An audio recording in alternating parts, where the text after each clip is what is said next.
spoken English still felt stuck. I started questioning myself. Am I doing something wrong?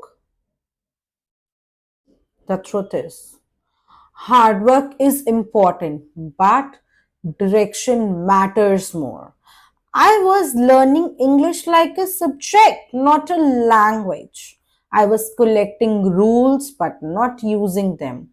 Many students tell me, Ma'am, I study a lot, but I don't see result. And I understand that pain because effort without progress hurts the most. English improves when you start using it in daily sentences, small sentences, simple thoughts, real situations. Fluency doesn't come from more notes, it comes from more usage.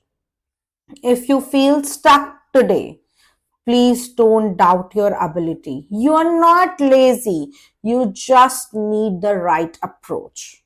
Your effort matters, your journey matters. Learn smart, speak daily. Result will follow, believe me. If you need and like, share and subscribe. See you in the next video by giving you suggestions how you can improve.